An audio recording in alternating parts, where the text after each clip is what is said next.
Ele já tinha brigado comigo no vestiário, porque eu fiz o gol contra.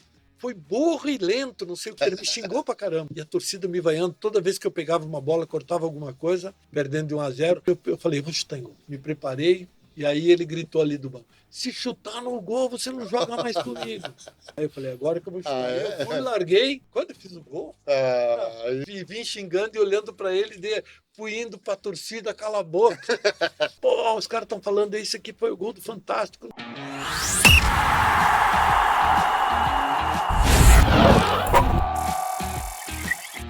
Olá, meus amigos, sejam muito bem-vindos a mais um programa O Outro Lado da Bola com o Levir Coupe, meu parceiro de bancada. Meu lado direito, Lício Veloso, editor-chefe do Bem Paraná, nosso amigo aqui também de muitas entrevistas. Adriano Hatman, esse que vos fala, e o convidado nosso, grande amigo Alceu Menta, mas mais conhecido como Caxias. Levir, dê as boas-vindas ao nosso convidado. Caxias já foi bem-vindo já faz muito tempo, sabe? Mas é sempre um prazer estar com ele, né, cara? Bons momentos, né, Caixa? Bom, A gente tem bons momentos assim, boas coisas para contar e vamos dividir com vocês. Lício, seja muito bem-vindo. Obrigado. Prazer falar com o Caxias. Meu pai tem uma pergunta, mas vamos deixar para depois. Grande Caixa, seja muito bem-vindo a esse bate-papo. Eu sei o carinho que você tem pelo Levir, né? E inclusive o Levir é teu padrinho de casamento, né? pois é, eu tenho que pedir a bênção antes de. Obrigado pela acolhida. Prazer estar aqui. Fico muito feliz com o convite. O outro lado da bola tem muitas coisas boas. A gente rememorou muitas coisas hoje. E eu fico muito feliz com o convite. Então, antes de mais nada, eu quero agradecer aqui a parceria com o Bem Paraná. A gente usa os estúdios do Bem Paraná para gravar o programa, que você vai poder acompanhar no canal do Levir ou no canal do Bem Paraná. Já convido você a ativar a notificação, compartilhe o link do programa com os seus amigos, enfim, com quem gosta de um bom bate-papo sobre futebol. Agradecer também a Imobiliária Líder pelo patrocínio ao nosso programa e o Restaurante Tempero de Minas, onde estivemos agora há pouco almoçando, né, Caxias? Estava bom lá ou não? Nossa, maravilhoso. Muito bem recebidos pelo Leviro e pela esposa Marília, meus padrinhos de casamento. Eu tenho orgulho muito grande de falar isso. Jogar com o meu padrinho foi uma honra. E o problema era ter que obedecer, né? Que juvenil, sabe como é que é? Juvenil, quando chega, tem muita coisa para obedecer. Então, mas eu sou honrado por isso, porque eu dizia aqui para vocês antes, né? Menino do interior, que cresci lá em Veranópolis, sem muita coisa assim, mas os meus pais, o esforço deles era que nós estudássemos. E depois vai para Caxias, daí a pouco eu estou em Porto Alegre jogando no Internacional, é bem surreal, né? E aí você a porta vai para um time, não sabe onde que vai, mas quando cheguei no Colorado fui muito bem recebido, acolhido, com carinho, com respeito, coisa que hoje em dia no nosso futebol faz falta, mas foi assim, é uma viagem no tempo maravilhosa de fazer.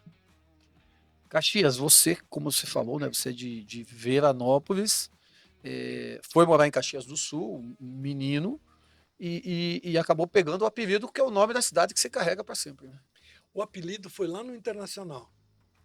No Caxias eles me chamavam de gringo quando eu fui treinar no Caxias. Eu trabalhava numa loja, eu tenho carteira assinada com 12 anos. Então eu fui trabalhar numa loja que era para organizar o almoxerifado. A loja se chamava KKK, era do então presidente na época, o presidente do Juventude. E eu jogava bola, peladeira, aquelas brincadeiras, e ali a gente tinha um time de futebol de salão, de jogar e tal. O filho do seu Lauro Piccoli, que era o dono da loja, o Laurinho, foi centroavante do Juventude. E a gente jogava ali e tal. E aquela coisa de gringo, né, de italiano grosso, eu marcava muito bem ele e tal. Ele falou: vou te levar a fazer um teste no Juventude. Eu fui e não passei no teste. E ficou aquilo no meu subconsciente: pô, eu quero ser jogador de futebol, eu quero ser jogador de futebol. E ali na história, ali para encurtar, eles vieram e o pessoal do Caxias vinha comprar ali.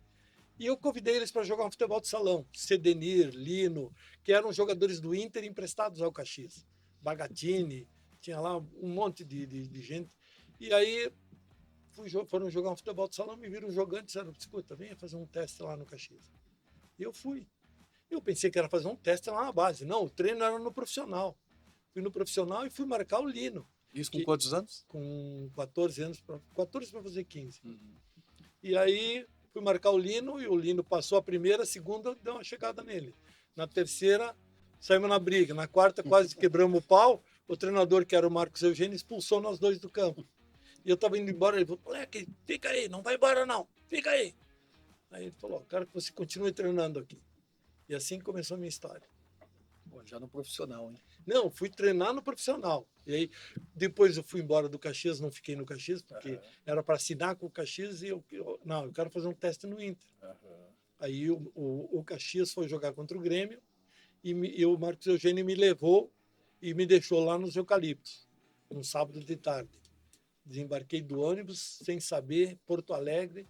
Então, eu saí de Veranópolis com 12 anos, com 15, vou fazer 15, desembarquei em Porto Alegre, nos Eucaliptos, não sabia como entrar, pulei o portão, entrei com uma Catarina de madeira, um blusão, uma calça, um blusão, uma camiseta, e não tinha chinelo, não tinha escova de dentro, não tinha nada, né?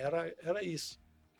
E aí fui no Inter. E para fazer isso, para participar de uma bela história, né? Porque você chega num Internacional que vai se tornar tricampeão brasileiro, né? Treina pelo menos com o Falcão, com o Eu vi a perda do título de 74, foi para o Palmeiras, né? O Vasco 74. Sim, 73. não, mas perdeu o jogo que o Inter não, perdeu. Perdeu o Palmeiras e daí Palmeiras não chegou adiante. Não chegou adiante, porque Foi senão ele disputaria com o Vasco a final. a final. E aí, 75, eu vi o Inter. Dali o Inter era um time extremamente sólido. O Rubens Minelli deixou assim era um time espetacular. E a gente que, por exemplo, eu passei a ser o gandula nos jogos, porque a gente não fazia nada. Se tivesse jogo, era no sábado. Tinha domingo no Beira-Rio, a maior coisa que você podia fazer era estar no Beira-Rio. Imagina você estar atrás do gol pegando as bolas. Então era isso que a gente fazia. Eu me diverti muito, 75, fazendo isso e aprendendo. Depois, 76, já comecei a treinar com o profissional de vez em quando. Isso tudo ajudou muito. Meu Deus do céu. Em 79 já estava no elenco tricampeão brasileiro, né? E aí vim emprestado para o Colorado, que aí começou a saga, né? Eu fiquei lá no Inter. De um Colorado para outro Colorado, né? Sim, sim. Quando falaram que é o Colorado, eu falei, eu queria jogar, certo? Eu subi da base, 78, eu passei o ano treinando no profissional e ficando no profissional, e eu queria jogar, mas não tinha, era muita coisa. Você precisava transpor as barreiras. E outra coisa, você sai da base para jogar no time profissional, naquele tempo tinha algumas barreiras para você superar. E eu queria jogar. Daí, o que aconteceu? Eu me empreste. Eu fui falando, eu quero jogar, me empreste. Daí, quando chegou 79, já não tinha mais condições de jogar, porque estourou os 20 anos. A gente foi campeão da Taça Cidade de São Paulo em janeiro de 79. Era a Taça Cidade de São Paulo de 78, desculpa. Que é o grande campeonato sub-20. Né? Isso, era a Copa São Paulo, cento e não sei quantos clubes que disputavam a Copa São Paulo. A gente ficava praticamente todos lá no estádio do como é que é? Pacaembu. Ficava no Pacaembu. Tinha os alojamentos lá, tinha 30, 40 lá, delegações. Né? O nosso mote de noite era caçar rato na praça, na frente. Sim, porque tinha as feiras, né? E depois que saíam, os ratos ficavam loucos de fome, porque eles tinham comida, mas não tanto, depois outros dias ficavam sem. Então, essa era uma das nossas brincadeiras de noite para passar o tempo lá. Que televisão não tinha nada. Celular não tinha. Não tinha celular, não tinha nada disso. Então era caçar rato. Pensa. Então as coisas boas, né? Antes da gente chegar no Colorado, você contava pra gente nos bastidores aí de alguns treinos, né, com aquele elenco estrelado do Inter. E do ensinamento que você recebeu do Cláudio Marques, né? Quando você se machucou num dia lá no treino. Cláudio Duarte. Desculpa, do Cláudio Duarte. Cláudio Marques, um grande abraço, nos dá audiência. Nosso Cláudio Marques, meu Deus do céu. Sabe com quem que eu aprendi a dirigir em 79, Levi? O carro do pai do Cláudio Marques. Seu Ernesto. Seu Ernesto Marques. Que estava lá no Colorado, você lembra? É.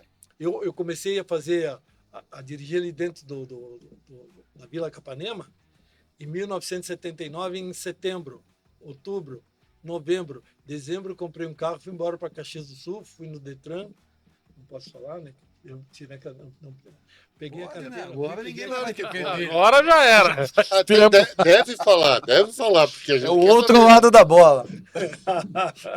Fui lá, busquei minha carteira de É. motorista e fui dirigindo até Caxias do Sul. Pensa nisso. Cara, Nossa Senhora. Não, eu fico pensando no perigo que as pessoas passaram, né? Não, o seu Ernesto me ensinou muito bem. Muito bem. Você não pode passar de 80 por hora. Era 70 por hora, uma coisa assim, acho que era na época. ela levou um dia para chegar em Caxias do Sul. Não, eu saí 6 horas da manhã aqui e cheguei 7 horas da noite lá em Caxias do Sul. Foram, eu acho que 7 ou 8 horas da noite. Foram 14 horas de viagem. Tudo bem que eu parei um pouco no meio do caminho para comer, para dar uma descansada, deu sono, deu uma dormida. Ele falou, se te der sono, para no posto e dorme. E me deu, e eu dormi. Eu fiz o que ele me orientou. Mas eu não sabia, não tinha feito nenhuma autoescola, não fiz nada. Foi assim, na força e da vontade. E eu comprei o Opala do Mosquito. Um Opala, amarelo. não, Opala era Se coisa você de... lembra, É ele coisa tinha de um Mauricinho. 250S Coupé, ele tinha, que era um canhão de um carro. Só que era um Coupé 70, acho que era 76, 75, 76. E isso era 79. Era 73 ou 72 o carro. Era um pouco mais velho. 6, 7 anos.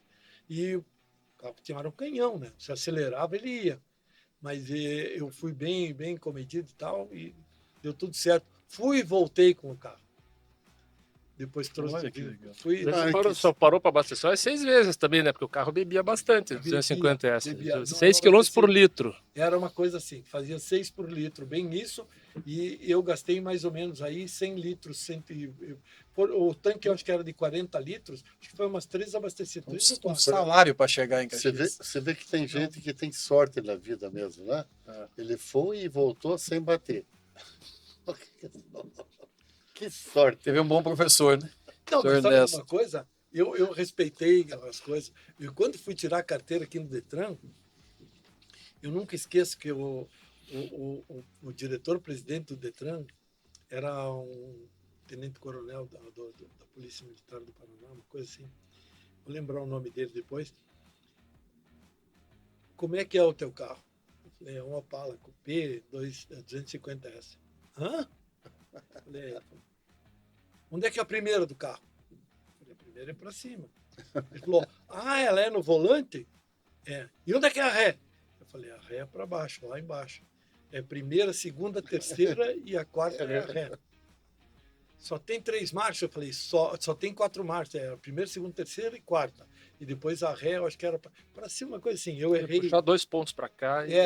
Eu errei em dizer onde é que era a ré. Meu Deus do céu. Como é que você quer dirigir um carro que você não sabe? É mesmo? É verdade, ele tinha razão. Eu me enganei, porque a primeira é para cima, a segunda para baixo, a terceira lá e a quarta aqui. E a ré tem que puxar para o lado e tal. Aí ele falou, vamos deixar assim. Quero ver você dirigir. Ele desceu comigo, fui lá, eu dirigi, deu uma volta na quadra comigo ali do Detran, voltei, ele falou, vamos subir lá. E não deu um risinho, né? Aí chegou, pá. Eu já, quando fui no carro, eu já passei a mão numa camisa que tinha lá do Colorado. Quando subi, eu falei, aí eu trouxe para o senhor. Eu tinha pego a camisa para levar para casa. E você sabia se ele era colorado? Não sabia nada. Que risco, né? É mais essa, Não, né? fui, dei a Imagina se camisa. ele fosse coxa branca. Fui, dei a camisa e tudo certo. Depois fiz. E graças a Deus até hoje eu nunca tive assim um acidente que eu posso dizer, porque eu sempre fui muito cuidadoso, eu nunca de fazer besteira, de extrapolar ou tentar exigir o máximo. Né? Sim. E o ensinamento do Cláudio Duarte? Pois bem, talvez o ensinamento do Cláudio Duarte foi assim, a gente treinava a base e o campo ali o Beira-Rio do lado tinha o suplementar, tinha o campo suplementar oficial, o suplementar oficial da base do juvenil, e eram 4 campos só. E o Inter chegou até 78, ainda ele treinava nos eucaliptos. 77, por aí. A partir de 78, ele fez ali o centro de treinamento dele e nunca mais ele treinou nos eucaliptos. Sempre o treinamento era ali. Então, se trocava e andava ali na calçada, descia. E a gente... Imagina que você treinava do lado do campo que os profissionais treinavam. Um alambrado separava as bolas, eram as mesmas, porque praticamente trocava de bola de campo, o que ia para lá ficava para lá, e o que vinha para cá e ficava. E a gente ficava ali louco para treinar do lado de lá e via que a diferença nossa para a diferença deles lá era muito alta, né? A força física, a chegada, a batida na bola, o barulho, tudo isso era diferente. Porque você era um moleque de 16 anos, 17 anos, e os caras lá tudo profissionais, já com uma composição física melhor, né? E esse sonho eu sempre tive esse sonho como criança, né? Eu dizia, um dia eu vou jogar no Inter. Um dia eu vou jogar no Inter, lá em Veranópolis. E foi chacota aquilo na escola, lá no meu bairro, lá o bairro de Lourdes, lá que tem a igreja de São Pelegrino, lá em Veranópolis, que é um lugar sagrado, muito bom, que eu gosto muito de ir. E eu sempre dizia isso. E é difícil você encontrar que as coisas se realizem depois, né? Porque teu sonho, eu nunca desisti, eu sempre fui buscar isso, eu sempre quis isso. Então, eu nunca esmoreci. Quando tive uma oportunidade, eu falei. Não tive medo de falar, sabe? Então, por exemplo, o seu Lauro Piccoli da KKK, que é a loja, ele já é falecido. O Laurinho, filho dele, também já é falecido. Mas eu devo muito a eles, porque eles me deram um emprego para mim trabalhar na loja, me propiciaram aí fazer um teste lá, não passei, mas já me aguçou mais ainda. Daí, outro que aconteceu por eu estar nessa loja, e eu fui treinar no profissional. Não foi e eu era um moleque, não tinha condições de estar treinando no profissional. Ele fez isso porque os dois pediram, o Cedenir e o Lino, que eram treinavam no Caxias, que eram do Inter, e falavam, bota ele treinar um pouco aí, tu vai ver, o guri é bom. Por causa que eu chutava forte e eu cabeceava bem. Sempre tive o negócio do cabeceio bom. Depois ainda eu passei a ter um mestre no cabeceio. O Levir tinha uma cabeçada. O Buião ou o Zé Carlos, que cruzavam de fora da área, o Ari Marques. E nós tivemos, na lateral esquerda, nós tivemos o Sidney, que era um menino que subiu da base e que cruzava muito bem. Eles cruzavam para o Levir de fora da área. O Levir cabeceava a bola no canto, assim, ó. E outra coisa, a bola não saía quicando aqui, não saía rasteira ou é aquela bola caindo. Era uma pedrada. E ele fazia a bola sempre quicar perto da linha, um pouco antes da linha, um pouco depois da linha. Era uma coisa assim milimetricamente feita. Se você colocasse um bastão ali de meio metro, ele acertava todas as cabeçadas de fora da área lá. Você lembra disso, Lívia? Não, eu lembro que eu era tão bom do cabeceio que hoje eu já não lembro mais de nada. Deu muita cabeçada. Dei muita cabeçada. Essa era a principal característica do Levir? Você que foi parceiro dele? Não, O Levir tinha um ótimo posicionamento, era um bom marcador, ele sabia se posicionar, ele não tinha velocidade. Eu também não tinha. Mas a nossa defesa não tomava gol de bola nas costas, a não ser aquela que nós voamos ali. Tivemos que fazer o Mater sair do gol. Essa do Atlético. Vocês já mostraram isso aqui, né? No último programa, o Mater esteve aqui, né? E tem aquele lance que, contra o Toledo, em 1980, Isso. que o Veja bem, cara cara. encobra o João Mendes, Isso. o Levir dá uma voadora, cai de boca no Na chão, bola que o cara cruzou. Isso, é. Isso. e aí o Mater Tem que entra em pegar com a campo mão. e dá uma biquinha. E A dupla de zaga era vocês dois, ou Meu seja, o Deus. Mater salvou vocês dois naquele Onde jogo. eu tava? Que o Levir voou na bola, eu tava onde? Você nem aparece na imagem. Não, eu saí para fazer o impedimento, eu estava lá do outro lado, fora completamente de posição, sabe? Ridículo. Esse lance é histórico e o Mater foi bacana porque o Mater, isso foi em Que 1980. coisa engraçada. 45 anos. 45 anos, o Mater nunca tinha visto a imagem mais, nunca É. tinha comentado, nunca tinha dado uma entrevista sobre o assunto. E aí no último programa ele esteve aqui e aí abriu o coração dele, contou realmente o que aconteceu, foi Agora, bem bacana. agora, falando sério, não deixa de ser uma coisa assim, interessante para contar, né? Porque jamais aconteceu. Foi uma coisa única, assim, né? É, Uma coisa que nunca aconteceu, na- que ninguém espera, que, sabe? Foi uma coisa Na verdade, ninguém espera, né? depois aconteceram algumas vezes, Depois, mas aí que eu te falo, aí já perde um pouquinho a graça. mas já não tá? era o primeiro. A E primeira, segundo o Mate, já tinha acontecido antes, mas não era televisionado. Então a dele ficou tão forte que foi a primeira televisionada. Foi a marcou primeira. muito, É. E isso foi em 1980. Ele estava do lado da trave. Eu Isso. gostaria de estar. Não, estar- ele, na Sabe verdade, o que estava acontece, terminando o Caxias? jogo. Antigamente, até esse jogo, o banco de reservas Era ficava tranquilo. tranquilo. Claro. Devido a essa questão do Foi Mate, mudado. a FIFA mudou a regra. Mudou a O regra. mundo inteiro, o O banco mundo passou a inteiro ser nas lá na laterais. lateral. Uma na lateral do lado de cá, uma na Uhum. lateral do lado de lá, para não ficar na mesma linha. Isso. E tem muitos campos que ficaram na mesma linha e a FIFA, que é campos aqui no Brasil que não eram campos oficiais, né? Então poderiam continuar assim, mas sempre a lei era num lado de um campo e outro do outro lado do campo, que quando trocava, você trocava e Trocava de banco. trocava de banco e trocava, quando virava o time no campo, virava também o banco. Você ia para o vestiário, ia todo mundo, levava tudo que tinha no banco e eu Como é no acho- futsal, né? são coisas assim que foram feitas e aconteceram, por isso mudou a regra. Né? É, A gente exatamente. lembra, eu lembro, e eu não estou no lance, porque eu estava super mal colocado. O que eu vi? Eu vi que nós íamos tomar o gol e eu quis correr para não dar impedimento. Só que o Levir voou na bola. Dá uma boa Faltou comunicação, sabe? O entrosamento. Sim, e daí? Mas é que foi um lance muito rápido, foi um contra-ataque, né? Foi um Teve contra-ataque. o segundo mate foi um lance que foi uma falta pro Colorado que o juiz não deu, Não que deu. deixou ele brabo. Daí ele Sim. ficou de pé para xingar o juiz. Foi isso. E aí no contra-ataque rapidinho ele Aconteceu não pensou isso, duas como ele vezes. estava ali, ele já saiu para salvar. Já deu a bica na bola. Sim, o Joel quase saiu fora da área e o cara encobriu ele. Deu meio que um balão meio alto. A bola quicou e o Mater pegou ela no segundo kick. Antes de entrar no gol, ele pegou de canhota. Ele é canhoto, né? E eu ia botar aqui o apelido dele. Eu não sei se eu te mandei para você o apelido Não. dele. Pouco Pelo, que era o apelido, porque ele não tinha, ele não tinha nada. Não tinha aqui. cabelo. Eu acho que ele mesmo falou Ele isso. era novo, né? Ele falou. Pelo. Então esse era o apelido, Pelo. A gente pegava no pé dele. E você sabe que eu antigamente tinha cabelo comprido. E aí uma vez nós fomos com o Curitiba jogar no Paraguai. Aí tava eu, o Robson Gomes e o Cássio Hartmann. E aí os Paraguai começavam a me chamar de Pelo Largo. Por causa do cabelo comprido. Cabelo comprido. Aí ficou o apelido. Ô Caxias, Lício, aquela pergunta que teu pai mandou era relativa ao time do Colorado, não é? Era. O meu pai é coxa branca, né? Vai perguntar depois do Coritiba. Mas quem de vocês jogava mais firme? Caxias, Levir ou Gacém? Você quis dizer que dava mais porrada, né? Era isso que eu quis dizer bem, né? Jogava Bem mais isso. firme, jogava mais firme, é difícil de saber, né, cara? Não, acho que todos os três eram firmes.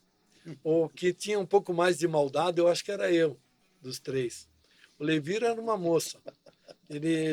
Não, na realidade, o jeito que ele jogava, o posicionamento, a forma que ele jogava, ele sempre chegava ou para antecipar ou para pegar a bola que nós íamos e dividíamos, ele pegava a sobra. Ele estava sempre posicionado para pegar essa sobra. Isso é uma capacidade que poucos jogadores têm hoje em dia. Então, ele tinha ótima colocação e ele tinha uma visão do jogo, do lance, do que ia acontecer. Ele tinha bem isso. E para mim foi muito bom eu chegar guri, pegar um cara mais experiente, um zagueiro, e começar junto com ele. Meu Deus do céu, foi uma experiência assim. Eu só cresci na vida por causa disso. Eu tenho que agradecer sempre, todas as vezes. Apesar de que ele me chamava de juvenil, né? Juvenil, você tem que marcar lá, pega esse cara. Pô, você não tá pegando o cara tá deitando em você. Fazer você correr para ele. Claro, mas tá certo. Vou pedir para a Luísa pôr aqui a foto do Colorado que tem vocês postados ali, ó. Olha Nossa, aí, aí. Não acredito. Da revista Placar, campeões do segundo turno. Isso aí tinha Olha lá. se eu não me engano. Primeiro isso aí. turno. Primeiro turno. Ah, é. Campeão do primeiro Ari turno do Marques, Paraná. Gacém, Caxias, Levir, Elinho, Paulo Roberto. Oh, Buião, Jorge Nobre, Tião Marçal, Osmarzinho e Zé Carlos. Desses aí que legal. Né? não estão mais com a gente, só o Elinho. Legal. Não, o Elinho e o Tião Marçal. Ali tinha uma O Tião Marçal já faleceu também. E agora eu vou pedir para a Luísa pôr aqui um jogo que é histórico para você, que você faz 2 gols e o time empata em 1-1. Foi, Ó lá, esse. Como Pinheiros assim? e Colorado. Como assim? Ó lá, Levir, ó. O primeiro é contra. Ai, gol. Mas foi um bonito gol também. Aqui tinha o ginásio da Arena da Baixada, Isso é atrás lá desse na- gol. É, o jogo foi na Arena da Baixada. O Pinheiros tinha um mando de campo, E só por que que ele olha ali, ele ó, a tava. quantidade de água que tinha embaixo. Golaço. Olha, Esse foi o gol do Fantástico, né? mas tava longe, pô. Tava lá. É. O que deu na ideia de mandar essa bola para um gol direto e não precisar nada? Todo jogo, o treinador era como é que era o nome dele? Eu estava com ele aqui na ponta da língua, já lembro. De 83, acho que era o Urubatão. Urubatão Calvo Nunes. Falou muito bem, muito obrigado. Tão Que calmo. bola. Ele tá bem, Impressionado com É. o seu conhecimento.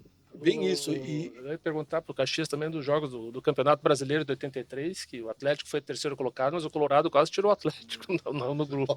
Mas fala desse aqui antes, você pode Primeiro esse. E aí ele ficou o jogo todo. Põe a bola para o Paulo Marcos. Põe a bola. E eu acho que levantei umas 500 bolas para o Paulo Marcos. Ele não ganhou nenhuma de cabeça. E a defesa do Atlético era ruim de marcação. Pô, no jogo anterior. Sim, mas a defesa do Pinheiros era ruim de marcação, porque era uma defesa baixa e a gente tinha os caras mais altos, 1,82 m e o Paulo Marcos tinha 1,84 m, era monstro. As defesas tinham 1,78, 1,77. Naquele tempo não se jogava com jogadores altos. E a gente tinha um bom tempo de bola, sabe? E o Paulo Marcos atropelava. Você botava a bola comprida, ele vinha e trepava em cima dos caras e ajeitava. E tinha aquela cabeçada que você cabeceava para dentro e já tinha todos os jogadores, quem ia no primeiro pau, quem ia no segundo, quem ia no terceiro, para pegar essa bola. Tava tudo treinado assim. E ele, pô, você não está acertando uma. Eu falei, não, acertei todas. Ele que não ganhou nenhuma. Eu falei, ó, passou o Chiquito, que infelizmente também já faleceu, jogou nesse jogo. E ele falou assim, bate em gol, Caixa. Eu falei, eu vou bater em gol. Ele falou, se bater em gol, tu não joga mais comigo. Ele já tinha brigado comigo no vestiário, porque eu fiz o gol contra. Eu falei, eu não tenho culpa, fui tirar a bola para a linha de fundo, a bola meio que desviou.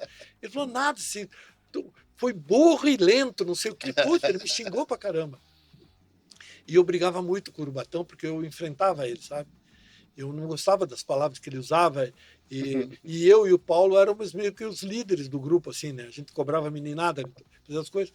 E eu também questionava o treinador quando ele pegava pesado. E ele pegava pesado, chamava de tudo. Daí eu briguei com ele no intervalo e tal. Eu falei, quer saber o seguinte? Só vou voltar porque eu tenho compromisso, eu tenho uma honra, vou vestir essa camisa, eu vou até o fim, mas eu não ia voltar. Então, assim, eu não ia voltar, ia largar essa merda aqui. Desculpa a palavra, mas... E aí foi para o segundo tempo, começou o jogo e já faltava acho que uns 10 minutos para terminar e a gente tomando, e a torcida me vaiando. Toda vez que eu pegava uma bola, cortava alguma coisa, só vaia. Eu falei, pô, o que eu vou fazer, né? Perdendo de 1-0 e a gente ia ficar de fora porque tinha hexagonal, né? E nós estávamos ficando em sétimo com a derrota. Com o empate nós ficamos em terceiro, acho. E aí faltou a bola ali, o Chiquito passou e falou isso, eu falei, vou chutar em gol. Me preparei, falei, vou chutar em gol. Sabe aquele... E aí ele gritou ali do banco, se chutar no gol, você não joga mais comigo. Aí eu falei, agora que eu vou chutar. Eu fui, larguei. Quando eu fiz o gol, Aí meu filho, comemorou foi sozinho. assim, né? FDP veio de volta e vim xingando e olhando para ele, fui indo para a torcida, cala a boca. Nossa senhora, fui botando a mão na boca e mandando calar a boca. E depois eu cresci, que você não sabe, terminou o jogo, veio a imprensa, pô, os caras estão falando, isso aqui foi o gol do Fantástico, não sei o quê. Aí que eu peguei ar, né? Aí fui para dentro do vestiário depois do jogo e que eu queria mandar o treinador embora, eu queria fazer tudo isso. Você jogou o jogo seguinte? Cresceu. Joguei. Pois é. Joguei. Porque o Urubatão falou, mas. Não, eu joguei o jogo seguinte, joguei. Jogou porque fez o gol, né? Não, joguei e ainda peguei mais. A gente pegou mais briga, nós dois, nós brigávamos muito, mas sempre nos respeitando. Eu nunca chamei ele de qualquer nome assim de ofensa, mas a gente brigava muito em prol de ajudar o time. Eu sempre fui assim, e eu fui aprendendo aos poucos, né? Você vai amadurecendo. E o Paulo Marcos era um assassino. jogando, desculpa a palavra que eu vou falar, o Bolacha, se ele ouvisse aqui, ele vai ficar mais. Foi outro cara que eu joguei com ele. Eu comecei com o Paulo Marcos em 1978 no Inter, ele chegou para jogar no Inter, e o time me mandou, Caxias, leva esse gordinho, dá uma volta, 20 e volta na pista aqui para ele emagrecer. E é o Paulo Marcos dando volta na pista para ele entrar em forma. Então eu tenho o Paulo Marcos como conhecido desde 78 e acabamos jogando junto aqui depois. E que é um grande amigo que eu tenho, que nem o Levir. O Levir é meu padrinho, o Paulo Marcos não é porque ele mora lá em Campos, Goitacazes, né? Mas a gente conversa, ele está no grupo também do Inter, que a gente conversa. Falamos, hoje é aniversário do Tonho, meia esquerda, irmão do Almir, que jogou no Curitiba. Tonho jogou no Inter. Isso, e a gente hoje manda parabéns, todo mundo ali. O Paulo Marcos mandou, o Príncipe Jajá, o Batista, todo mundo manda parabéns e a gente fica conversando, tirando sarro um do outro e tal.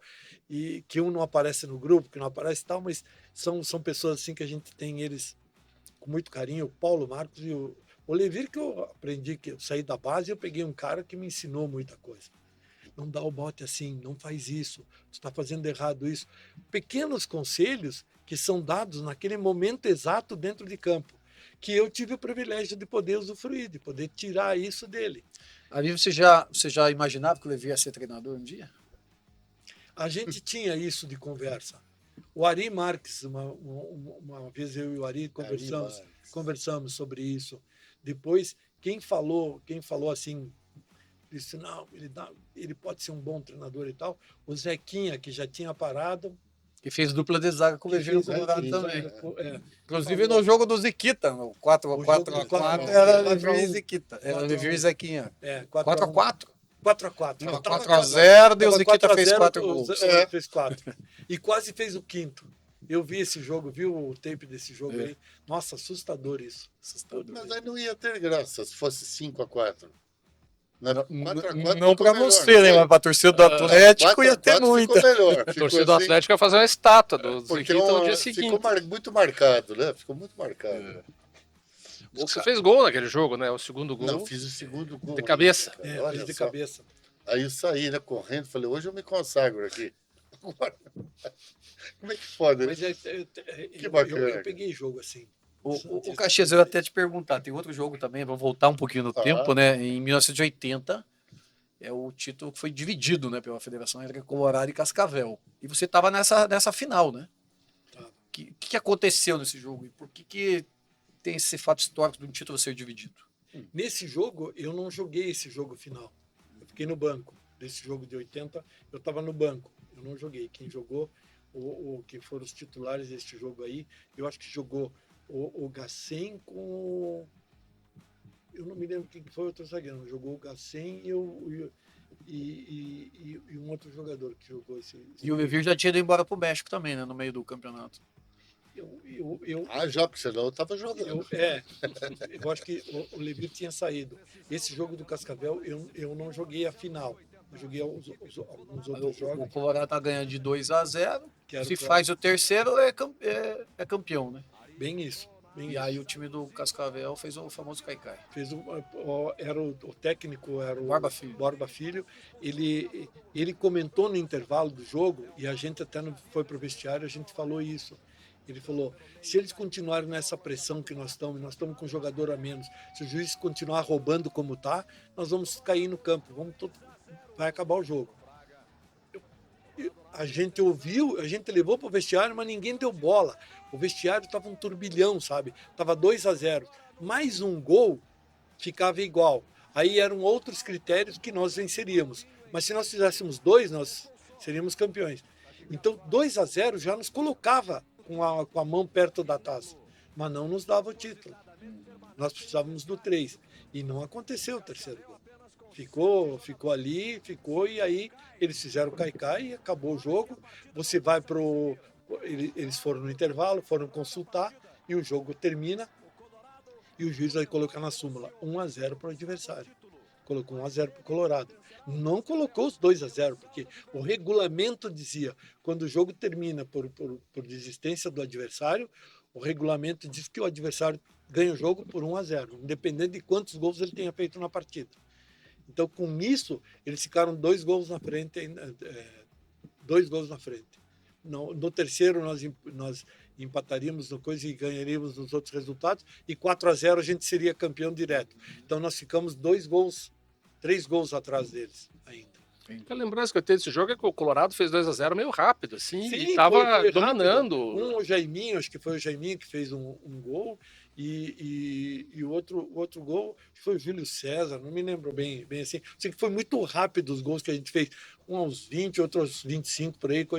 Começou o jogo meio enroscado, meio muita pegada e tal, e aí a gente já deslanchou, já fizemos os gols, parecia tudo fácil. Eu acho que jogou, sabe quem? Larry, na zaga central. Larry. E Gacenho, estava aqui lembrando que o Larry, a gente veio do Inter juntos. O Larry veio em 80, mas eu vim em 79 e a gente jogou junto no Inter. O Larry é mais velho do que eu, mas a gente na base lá, a gente jogou alguns jogos juntos. Eu bem cru e ele já subindo para o profissional. Depois o Larry daqui saiu e foi para o Criciúma e teve uma carreira brilhante lá no Criciúma. Qual que é aquela que você mandar do Flamengo? Não, eu ia perguntar mas era mais para do Curitiba. Você estava no elenco do Curitiba de 85, mas você fez só 3 jogos. O que aconteceu? Na realidade, eu me lembro bem que quando eu vou contar assim, o que aconteceu? Eu iria para o Curitiba em 1984. A história é o seguinte, eu jogava no Colorado, terminou o campeonato e eu fui e comprei meu passe. Falei, eu quero comprar meu passe, eu tenho dinheiro para receber e tal, quanto que tem que pagar de volta? Ah, tem que pagar aí 5 milhões para o Aziz Domingos, que era o presidente do Colorado. E eu não tinha esse dinheiro. Quem tinha esse dinheiro, parte dele, eu tinha 1,5 milhão para receber, quase 1,5 milhão por aí. Faltariam 3,5 milhões para pagar o Colorado. Cruzeiros na época. 3,5 milhões, era 5 milhões de cruzeiros. Aí eu fui lá, negociei com ele, briguei e tal, e o João de Oliveira Franco, que era o vice-presidente do Atlético de Futebol, dono da Jofran Veículos, Caxias, eu quero te trazer para o Atlético. Eu falei, perfeito. Estou com essa negociação assim, preciso de 3,5 milhões para comprar meu passe. Só, ele falou. Falei, sim, porque eu tenho para receber lá e tal. Não recebi, tem férias, tem salário, tem bicho, tem... Me deu o dinheiro, eu fui lá e negociei com a Aziz e paguei 3 milhões no meu passe. Certo? Sobrou dinheiro, devolvi para o João de Oliveira Franco, está aqui, e eu vou para o Atlético. O João discutiu, brigou com o pessoal, não sei o que aconteceu lá, e ele acabou não permanecendo no Atlético. Eu ia ficar sem clube, eu falei, olha, eu tenho aqui o Evangelino que me chamou para ir para o Curitiba, 84. Ele falou, não, esqueça. E o João depois se acertou com o Atlético e voltou às boas, mas eu já tinha acertado e ele tinha me ajudado a acertar com o Botafogo. Passou o ano de 84, 85, eu voltei para jogar no Atlético. Vou jogar no Atlético. Eu voltei, fui 84 para o Botafogo, joguei, joguei no Celi Boca, 85 você vem para o Atlético. Fui lá de novo, de noite, era véspera de Natal, amanhã é 24, hoje é 23 de dezembro, antevéspera de Natal. Ele veio, chegou e falou, Caixa, briguei com o Atlético lá, não sou mais diretor, não sou mais, você está livre. Eu falei assim, eu tenho aqui a proposta do Curitiba para ir para o Curitiba. Eu não vou ficar no Colorado, que tinha o Celebô, que tinha fechado, tinha acabado, o Aziz tinha saído, era 1985, estava uma rebuliço do Colorado. Falei, eu tenho proposta do Cruzeiro e eu tenho proposta do Botafogo para voltar, do Cruzeiro e do Curitiba. Eu vou ficar no Curitiba, falei para ele. E ele me disse assim, você está liberado, você nem falou comigo. Eu já tinha pago o dinheiro que eu tinha pego com ele, já tinha acertado e ele me liberou. Eu fui lá no Curitiba, me apresentei, sentei com o presidente do Curitiba, o Evangelino. Era o Evangelino? Evangelino da Costa Neves. Falou, que bom, tal. E falou, quanto você quer? Eu falei, eu quero tanto. Eu quero 12 milhões por mês. 12 milhões. Tá. É isso que nós vamos te pagar. Eu falei, mas no papel, não. Cadê o meu contrato? Aí ele falou, isso depois a gente faz o contrato. Aí é que é o perigo. E daí, depois, quando veio o contrato, eu acho que eu tenho o contrato lá em casa ainda de Curitiba guardado, eu não me lembro, mas não era o que a gente combinou. E, por exemplo, as luvas que... Luvas e aluguel do passe, porque é isso. Eu não recebi, eu recebi o primeiro, o segundo e eu acho que o terceiro salário. O quarto, o quinto, o meu contrato foi de 5 meses ou 6, não me lembro. E eu cheguei na semana que o Gardel estava lá e estava saindo e o Dino Sani era o treinador. E ele ficou aquela semana, na segunda semana o Dino Sani acho que saiu. Ele saiu chegou o Enio Andrade. E aí o Enio chegou e tal, ele, opa, tudo bem, cara, como é que tá? Pô, eu te queria no Inter de volta, porque em 79, vou contar uma história aqui bem rapidinho, eu quase voltei para o Inter. Era para voltar para o Inter, porque eu era jogador do Inter, emprestado aqui, e eu não voltei, porque o Max Rosman, que era o presidente, não aceitou. Segundo, lá no Inter, Mauro Galvão, Beliato, Gardel, Larry, o Larry que jogou aqui comigo, todos esses 4, e tem outro, o Mauro Pastor. o Mauro Pastor chegou um pouquinho depois. Salomão, 5 zagueiros do Inter, 4 romperam os ligamentos e o Salomão quebrou a perna num Grenal. O que eles fizeram? Chamam o Caxias de volta, chamam de zagueiro. Daí não tinha quem botar. O Falcão olhando o treino, tinha o Mauro Galvão, que era nosso reserva. Ele era reserva, de volante. O Mauro Galvão, nesse treino que o Falcão foi olhar o treino do juvenil, estava jogando de zagueiro. E o Mauro Galvão tinha uma qualidade para fazer cobertura, jogar na sobra. Ele fazia umas coberturas, ele dava uns carrinhos que tirava aquelas bolas assim, sabe? Pô, ele tinha... O Falcão falou, eu tenho zagueiro para gente aqui. Que era o Enio Andrade, era o treinador. Foi lá e trouxe o Galvão para o treino. Na semana seguinte, ou 2 semanas depois, 3 semanas depois, compraram o Mauro Pastor de zagueiro central, porque o Mauro Galvão era um quarto zagueiro. Compraram o Mauro Pastor. E tinha lá um zagueiro que eu não me lembro como é que era, que eu não sei se o Beliato ainda estava em 79 lá, não me lembro. Se o Beliato participou disso, eu tenho que pensar um pouquinho mais. Eu sei que tinha um outro zagueiro lá que jogou alguns jogos, mas aí já entrou o Mauro Pastor e o Mauro Galvão e fechou. Porque aí jogava o Falcão e o Batista no meio de campo, os dois, um com a bola, eles saíam com liberdade.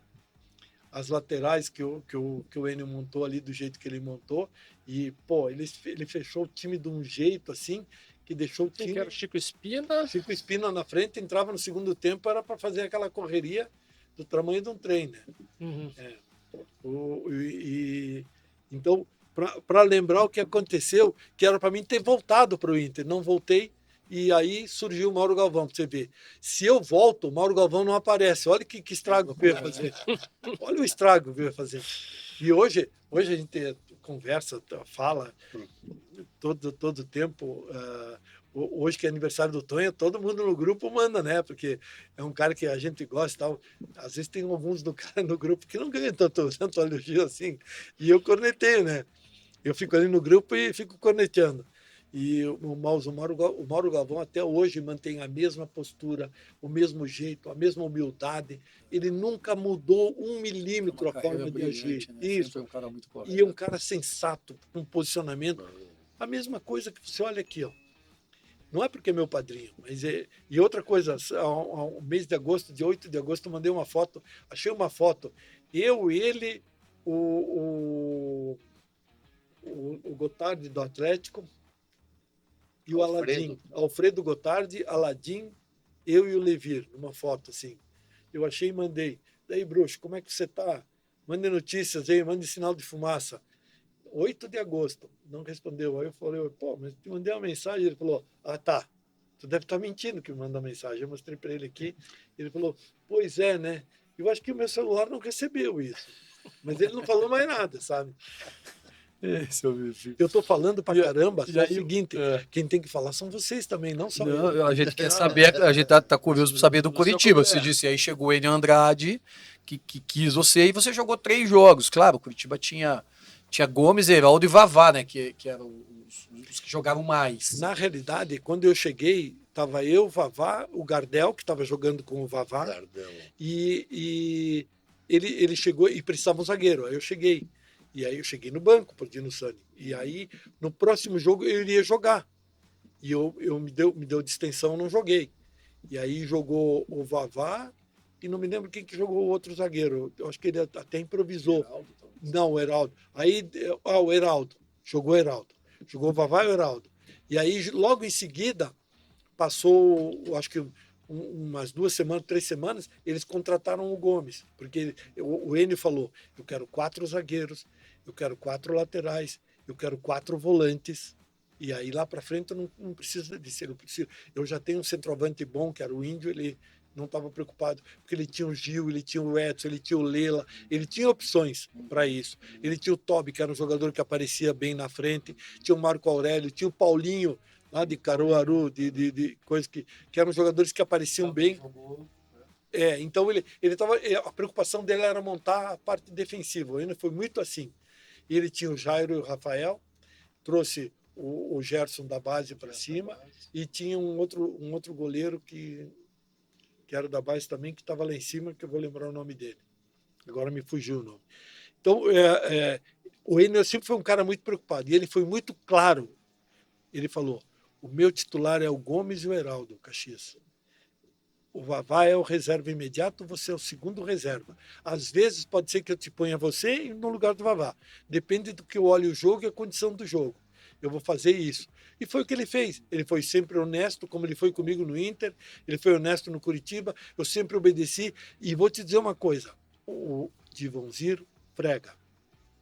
Esse cara foi o equilíbrio das coisas, porque ele comprava as brigas, ele dirimia os grupinhos, ele não deixava ninguém falar coisas erradas. Todo mundo tinha liberdade para tudo. Mas era um plantel, era um elenco com sinergia, sabe? A turma andava, falava, fazia e parecia que aquilo que nós pensávamos era o que tinha que ser feito. E o Frega tinha um outro papel que o Frega não dormia, né? Porque além de dar o treino de dia, tinha que sair atrás dos caras à noite, não tinha isso? Na boate? Mas era o professor de educação física, né? Era o professor. Eu tomei um tapão nas costas, viu? Eu tava sentado. O que você está fazendo aqui, guri? E 2 policiais do lado dele, né? Ele tava no meretrício. Eu tava ali tomando uma cervejinha, né? Dando uma descansada. Pô, mas só que o problema é o seguinte: era sexta-feira de noite, tinha treino sábado, né? E jogo domingo. Mas eu acho que eu tinha tomado o cartão amarelo ou tinha tido uma distensão, se não me engano, eu tive distensão. Pô, ele fazia a gente subir as arquibancadas, subir os barrancos, a gente descia a Graciosa. Ele descia graciosa de moto atrás da gente e vinha de moto e voltando com a gente. Ele ia lá na frente e voltava e vinha aqui. E, cara, 12 descendo e 12 subindo não é fácil. Só que vou te dizer uma coisa: o time do Curitiba sobrava em campo. Aguentou 120 minutos no Maracanã. E outra coisa, ninguém prestou atenção. A grama alta, a grama para cima do tornozelo. Que o Bangu estava treinando lá. O Curitiba não treinou lá. Então, nós aqui treinávamos do Curitiba e o campo nosso, a grama é aquela grama do campo, sabe? Aquela grama que rasteira. Não são esses campos de hoje com gramas formadas e que elas dão qualidade, que elas não deixam prender as travas da chuteira. Tem um monte de coisa que eu aprendi depois com a FIFA, que o gramado que você põe aqui, ele cansa o time adversário, se você depende do gramado que você deixa. Se deixa a grama trançada, o adversário cansa. O teu treina aqui e se acostuma, porque ele vai prender nas fibras da grama e isso durante o longo do jogo vai cansar mais o jogador. O adversário não sabe disso, nós sabemos. Então, essas são as artimanhas dos gramados que trabalham a favor dos... Você falou que, né, fez um curso na FIFA, né, para ser o responsável pelo gramado da Arena na Copa do Mundo. E durante muitos anos se falou do gramado da Arena, que é sintético, uns times gostam, outros não gostam. Agora vem a notícia que, não sei se é verdadeiro, se é fake news, mas eu vi alguma coisa que eles querem voltar para o gramado natural. Como é que você vê isso? Memphis Depay foi o jogador do Corinthians que criticou o gramado da Arena da Baixada, porque está largado o gramado.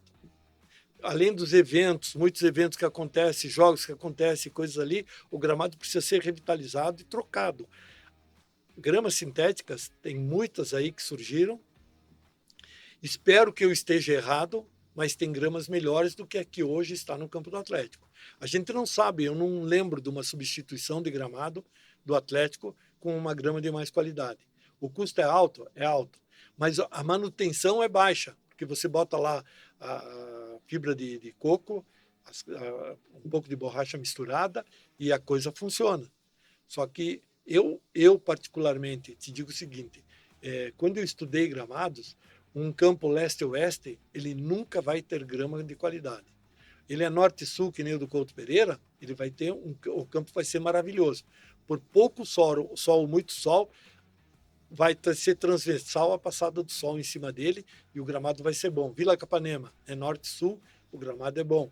Você pega a Arena da Baixada, ele é leste-oeste.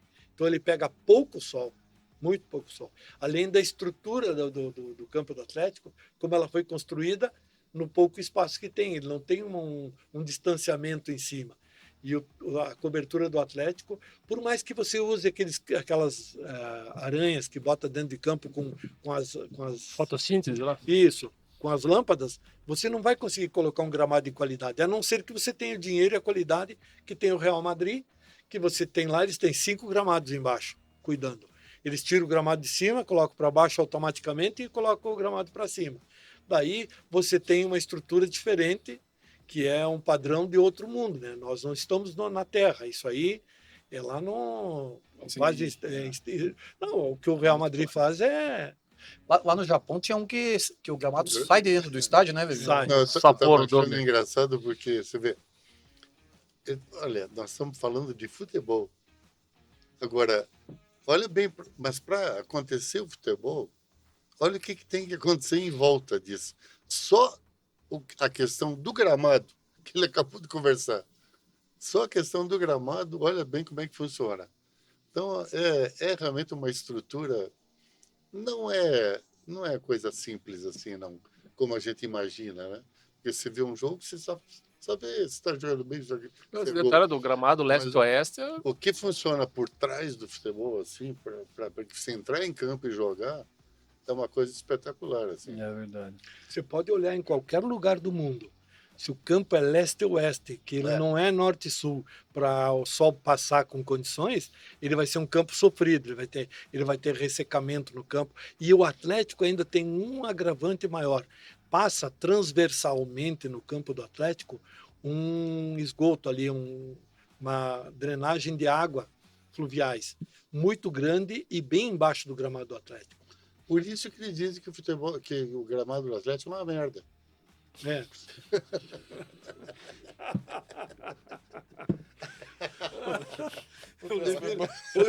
O Levir sempre tem uma tirada, né? Uma tirada. Não, ele sempre tem uma tirada fera. Foi boa. Mas é verdade isso, né?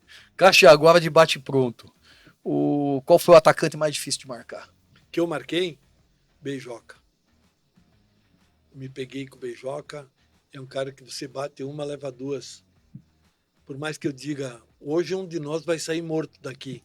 Putz. Daí a coisa piorou. Agora, eu não sei, eu só sei um que tem a maior sorte do mundo, que se chama Pelé, tá? Porque nunca marquei ele. Isso é verdade. Isso é verdade, Lívia. Eu também posso colocá-lo nessa lista. Caixa, Não, Caxias, se me permite, eu achava que você ia dizer o Careca ou o Reinaldo. Você pegou os dois em 1983. Peguei os dois, Careca e Reinaldo, dificílimos de marcar, muito dificílimos.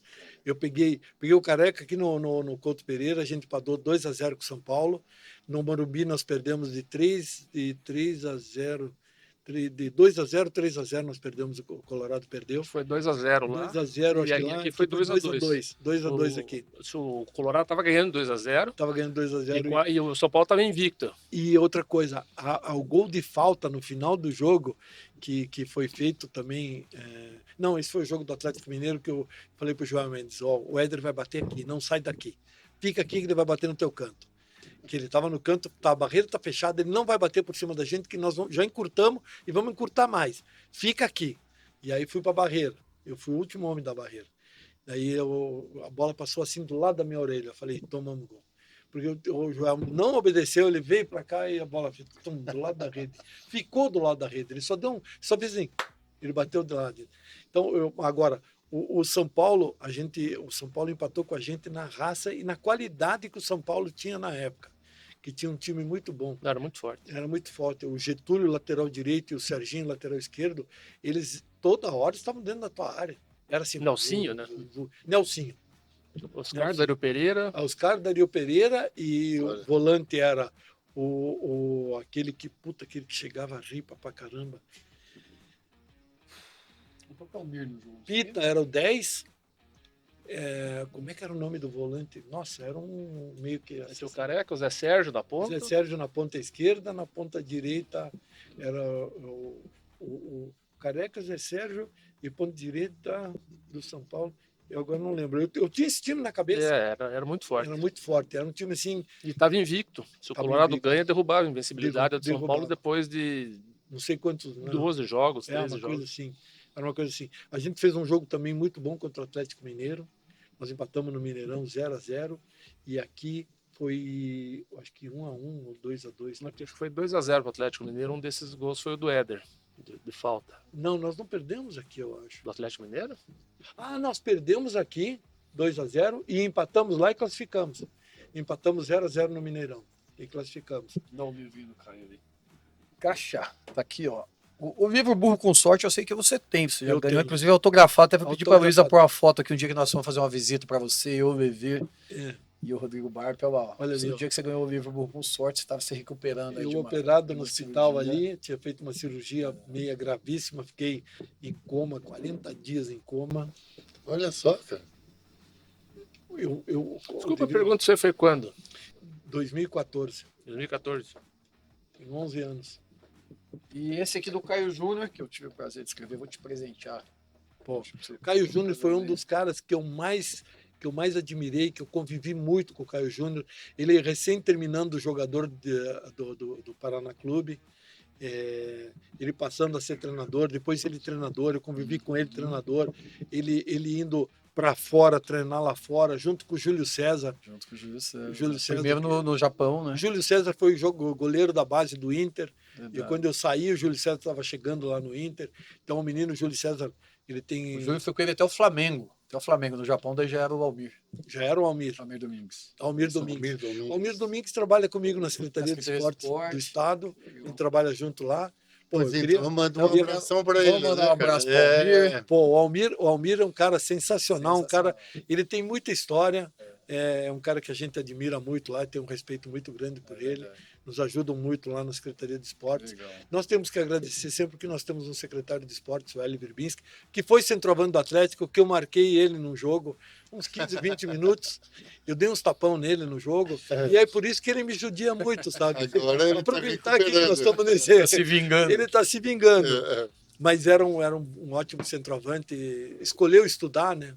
E aquelas coisas que a vida... E ele tinha qualidades para ser jogador. Ele não era o centroavante submarino? Não é. Só aparece de vez em quando? Não, ele era um cara, ele era bom centroavante, bom matador, cara que fazia gol e tal. Mas o Elinho, não sei, escolhas da pessoa, né? Mas como gestor hoje, como secretário de esportes hoje, se você me permite aqui misturar as coisas, ele deu um boom no esporte do Paraná. Nós estamos falando de esportes, então eu queria aqui falar sobre isso, que é um cara que revolucionou o esporte no estado do Paraná. Hoje, o esporte não é só o esporte para desenvolver, para prover, para capacitar, para oportunizar, mas é um esporte de indução de turismo, de um monte de coisa, junto com o governador Ratinho Júnior. Eles fazem um trabalho maravilhoso, aonde você vai no estado, é bombado, as prefeituras todas aderiram a isso, pegaram a isso. Então, foi assim, como se diz, uma coisa, eu estou com ele há 7 anos, e estamos no segundo mandato do governador, e eu particularmente, só tenho elogios para ele, pelo trabalho e pela equipe, né? Porque aquela coisa... Tá cheio de amigos lá. Almir Domingues, tá o Cordeiro tá lá, Milton Doá tá lá ainda. Milton Dó tá lá, o Cordeiro não tá mais. O Cordeiro não tá se mais. Do aposentou. nosso tempo, né? Isso. Eu vou te dizer uma coisa assim, você também tem que ter não só capacidade para fazer as coisas, mas também de escolher quem você vai colocar nos teus postos para gestar aquilo que você quer, para tocar aquilo que você quer. Então ele foi muito feliz nisso. O governador deu liberdade para ele, ele montou as coisas e E eu fico honrado, muito honrado de fazer parte Legal. dessa Eu tenho equipe. grandes amigos lá na secretaria também. O Dilson, o Mauro Cachel, o Cristiano, Cristiano, Oscar, Cristiano, Andréia. Cristiano só tem um defeito, o Cristiano tem. Ah, Eu trabalho numa equipe lá que tem o Milton Doá, né? aham. Mas a minha equipe lá tá o Cristiano, que é o nosso chefe, Cristiano Del o Rey. Milico, que é nosso chefe ali próximo, o Adalberto, o Marcelinho, que jogou, deu um Sim, chutinho grande aí, Marcelinho. tu lembra, né? Que tem hoje o Às vezes projeto ele jogava uma bolinha. tem o projeto Maestro da Bola, que a esposa dele toca aí, e o Marcelinho deu alguns biquinhos assim, mas bem de leve. É, mas a gente tem uma equipe muito boa ali, que a gente, o trabalho rende porque você tem as pessoas que estão ali e são focadas a isso, né? Então fica nosso abraço para todo mundo da Secretaria de Esporte, para o secretário Elinho. Professor Levir, foi um prazer estar com você nesta bancada. Muito obrigado, Caxias, por sua presença, de contar essas boas histórias da bola, que vai ficar registrado para todos sempre. Teus filhos, teus netos, bisnetos, todo mundo um dia vai poder acompanhar esse bate-papo. E muito obrigado, Lício, também, por estar aqui na lateral direita. Eu vou interromper você. Eu falei pra caramba, vocês falaram um pouco. Quem tinha que falar mais também eram vocês. Não, mas a gente aqui vai perguntar. Porque o Levir tem uma história muito linda de jogador e de treinador, né? E que eu admirei. E a gente pode fazer um roteiro inteiro, 2 páginas de pergunta. Você vai, pô, desempenhou muito bem, mas aquelas sacadinhas vem dali, ó. Sim. O tempero do programa vem dali. Tá ali, né? O tempero vem dali. Ele dá aquela pitadinha sempre com meio azeda, né? Vem com azedume. O lado cômico da vida é um lado que a gente tem que aproveitar mais. Né? Tem gente que gosta de sofrer, só fala coisa ruim. Sabe, o cara fica o dia inteiro falando só coisa ruim, cara. E tem coisa boa para falar, tem coisa alegre para falar. Então por que, né? Vamos por esse lado, cara. Vamos por esse lado que a gente vive melhor. Boa, professor. Eu quero agradecer você que está nos assistindo, agradecer a Luísa, que está aqui nos auxiliando na produção. Mais uma vez agradecer aqui a Imobiliária Líder, o Restaurante Tempero de Minas, que você pode aproveitar tanto na Anitta Garibaldi quanto no centro ali na Marechal Deodoro, e ao Bem Paraná, nosso parceiro desta 4ª temporada do programa O Outro Lado da Bola. Eu encontro vocês no próximo. Até mais!